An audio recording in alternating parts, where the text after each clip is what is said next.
محمد وعلى آل سيدنا মাওলানা মুহাম্মদ।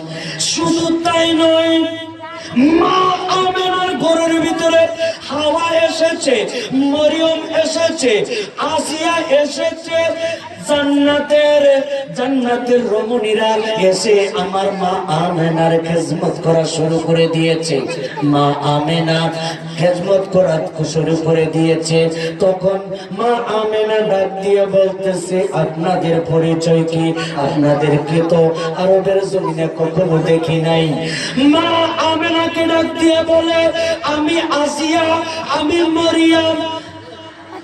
আপনার উদর থেকে কিছুক্ষণের মধ্যে আমার দুকুলের সাথী, উম্মতের কান্ডারি, সকল নবীদের নবী, নবী মুহাম্মদুর রাসূলুল্লাহ দুনিয়ায় আগমন করবে। বলেন না সুবহানাল্লাহ। আমরা দুনিয়াতে আসি মায়ের গর্ভে থেকে, মায়ের গর্ভে থেকে আমাদের প্রথম মাতা আসে। কিন্তু আমার দয়াল নবীজি দুনিয়াতে আসার সময় উনি প্রথমে কদম দিয়েছেন। বলেন না সুবহানাল্লাহ। শুধু তাই নয়, আমরা যেভাবে দুনিয়াতে আসছি আমার দয়াল নবী এইভাবে আসে নাই।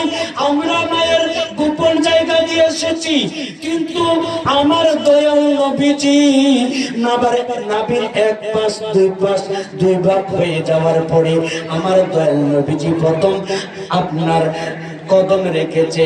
কদম রাখার পরে দেখতেছে আমার দয়াল নবীজি, আমরা যেভাবে দুনিয়াতে আসার পরে উলঙ্গ অবস্থায় আসি, কিন্তু আমার দয়াল নবীজি উলঙ্গ অবস্থায় আসে নাই।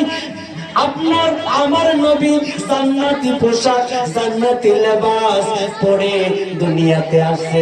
শুধু তাই না, সুন্নতে খতনা করা আসছে, সুরমা লাগানো অবস্থায় আসছে, খুশবু মাখা অবস্থায় আসছে। বলেন না সুবহানাল্লাহ। আমরা ওই নবীর উম্মত হিসেবে আজকে ঈদের মিলাদুন নবীর মাহফিলে আমরা যারা এসেছি, ওই মদিনার কামলিওয়ালা এখান থেকে দেখে কি দেখে না? মদিনার কামলিওয়ালা অবশ্যই দেখতেছেন। আজকে ডল হাউসের মানুষ আমার দয়াল নবীজির মিলাদুন নবীর মাহফিলের ভিতরে আমার নবীজির সানা সিফাত, আমার নবীজির সানা সিফাত সম্মান গাওয়া হইতেছে। কবরবাসীর মাগফিরাতের মাহফিলে আমার নবীজি হাজির ও নাজির। বলেন সুবহানাল্লাহ। শুধু তাই নয়, গতকালকে এই জায়গাটা আপনার আমার চলার রাস্তা ছিল, কিন্তু গতকালকে আর আজকে সময় নয়। যতটুকু জায়গা প্যান্ডেল করা হয়েছে, ওই প্যান্ডেলের জায়গাটা আপনার জান্নাতের বাগান হয়ে গেছে। বলেন না সুবহানাল্লাহ। সবার জন্য ওই জান্নাতের বাগানে আসার বসার মতো সৌভাগ্য হয় না।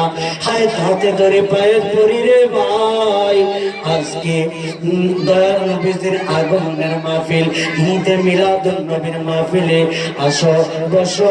আলেম ওলামা এসেছে, আরো আসবে, তাদের থেকে কিছু ওসিয়ত শোনো। ওসিয়ত শুনে আমল করো, জীবন পরিবর্তন হয়ে যাবে। শুধু আমরা বলি না, কোরআন শরীফ প্রমাণ দেয়। আল্লাহর নবীর সম্মান যেখানে বলা হয়, যেখানে আল্লাহ আল্লাহ জিকির করা হয়, কোরআনে কারীম তেলাওয়াত করা হয়, ওই জায়গাটার চতুর্পাশে আল্লাহর অগণিত রহমতি ফেরেশতা দ্বারা বেষ্টন করে। আল্লাহর অগণিত ফেরেশতারা যতবার আমরা